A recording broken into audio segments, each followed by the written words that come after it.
తన కజిన్ సంతోష్ వల్లే తన సంతోషం దూరమైందన్నారు కవిత. అసలు సంతోష్ అనే వ్యక్తి చెడగొట్టడానికి ఉన్నాడంటూ ఘాటు వ్యాఖ్యలు చేశారామె. తెలంగాణను ఆకుపచ్చగా మార్చేందుకు కేసీఆర్ ఎంతో కృషి చేశారని, హరితహారం ప్రోగ్రాం తీసుకుంటే సంతోష్ అడవులను కొల్లగొట్టేందుకు గ్రీన్ ఛాలెంజ్ అంటూ సోకాల్డ్ ప్రోగ్రాం తీసుకున్నారని ఆగ్రహం వ్యక్తం చేశారు కవిత. తన మీద సంతోష్ రావు ఎన్నో కుట్రలు చేశారన్నారు కల్వకుంట్ల కవిత. ఆయన ఉన్నదే చెడగొట్టడానికి అన్నారామె. ఇక సంతోష్ రావు గారి గురించి 2 నిమిషాలు చెప్తా. అంత పెద్ద సీనున్న మనిషి కాదు కానీ చెప్పాలి. ఎందుకంటే కూరల ఉప్పు ఎట్లుంటుందో ఈయన అట్లా అన్నట్టు ప్రతి దాంట్లో చెడగొట్టడానికి కొంచెం ఉండాలి కదా, అట్లాంటి వాడు. కాబట్టి చెప్పక తప్పదు ఈయన గురించి. చెప్పులో రాయి చెవులో జోరిగా అంటాం కదా, అట్లాంటి టైపు. కాబట్టి ఖచ్చితంగా చెప్పాలి. విషయం ఏంటంటే ఈయన ధనదాహం ఎట్లాంటిదంటే సంతోష్ రావు గారిది, రామన్న కాన్స్టిట్యున్సీ, కేటీఆర్ అన్న కాన్స్టిట్యున్సీ నేరెళ్లలో ఇసుకలారీ గుద్ది ఒక దళిత బిడ్డ చనిపోతాడు. సరే, దాని మీద పాపం అక్కడ ఆ రోజు అందరు యాజిటేషన్ చేస్తే ఈయన సంతాన అడ్వాంటేజ్ ఏంది, ఇక్కడ కూర్చుంటాడు కదా సార్ దగ్గర, సీఎంఓలకి వెళ్ళి ఫోన్ చేసి అక్కడ ఉన్న పోలీసు వాళ్ళందరినీ ఒత్తిడి పెట్టి 7 దళిత బిడ్డల్ని కొట్టినరండి. 3-4 సార్లు 3rd డిగ్రీ వేస్తే ఇలా 7 కుటుంబాలు కూడా వాళ్ళు ఎందుకు కూడా ఏ పని చేసుకోలేనటువంటి పరిస్థితులలో ఆ దళిత బిడ్డలు ఉన్నారు. అది మొత్తం రాజకీయంగా బ్లేమ్ అంతా రామన్న మీదకి వచ్చింది. ధనదాహమేమో సంతన్నది, నేరం చేసిందేమో సంతన్న, వీడికెళ్ళి ఫోన్లు చేసి ఒత్తిడి చేసి కొట్టిపించిందేమో సంతన్న, చెడ్డ పేరేమో రామన్నకు వస్తుంది.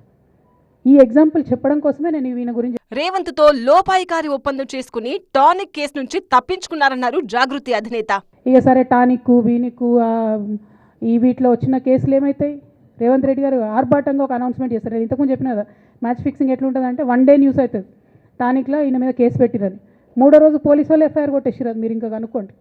కాల్ చేసేసారు, కేసు మూసేసారు. ఏం అండర్స్టాండింగ్ ఉంది, ఎందుకు మూసేసారు? సంతోష్ రావు అడవులపైనే కన్నేసి గ్రీన్ ఛాలెంజ్ పేరుతో కార్యక్రమం తీసుకున్నారన్నారు కవిత.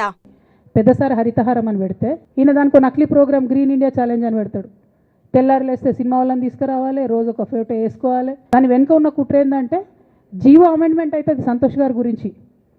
ఆ ఫారెస్ట్లను 10% ఇన్కమ్ ఎవరన్నా ఇస్తే అమ్యూజ్మెంట్ పార్క్లకు ఇస్తారన్నట్టు. దానికోసం జీవో అమెండ్ అవుతుంది. దానికి ప్రభాస్ గారిని, చిరంజీవి గారిని, అనేక మంది సినిమా స్టార్లను మోసం చేసి వాళ్ళని తీసుకుపోయి వాళ్ళతో ఫోటోలకు పోజులు ఇప్పించి ఫారెస్ట్లను కొట్టేయాలని ప్లాన్ అయినది. సంతోష్కు 2 మనుషులున్నారని, వాళ్లను కూడా ఆయన ధనవంతులను చేశారన్నారు జాగృతి చీఫ్. ఇక ఈయనకి 2-3 మనుషులు ఉంటారు సంతన్నకి. ఆయన పోచంపల్లి శ్రీనివాస్ రెడ్డి అని ఎమ్మెల్యే. ఇది నాకు విషయం ఎవరు చెప్పారు అంటే మన పల్లరాజేశ్వర రెడ్డి అన్ననే చెప్పిండు. మీకు ఏమైనా డౌట్లు ఉంటే ఆయన అడగొచ్చు. ఈ పోచంపల్లి శ్రీనివాస్ రెడ్డి అనేట ఆయన వరికోల్ అనే ఊరు, సామాన్య కుటుంబం, మధ్యతరగతి కుటుంబం. ఇవాళ అక్కడ ఆయన శ్రీమంతుడు అని పిలుస్తారు పోచంపల్లి శ్రీనివాస్ రెడ్డి గారిని. ఎవరైనా who is this Pochampally Srinivas Reddy? Santosh Rao classmate. అది తప్ప ఆయనకున్న అర్హత ఏం లేదు. ఆయనకి ఎమ్మెల్సీ వస్తుంది, కాంట్రాక్ట్లు వస్తాయి, ఇంకేందో వస్తాయి. అట్లనే నవీన్ రావు అని ఇంకొక ఎమ్మెల్సీ ఉంటాడు.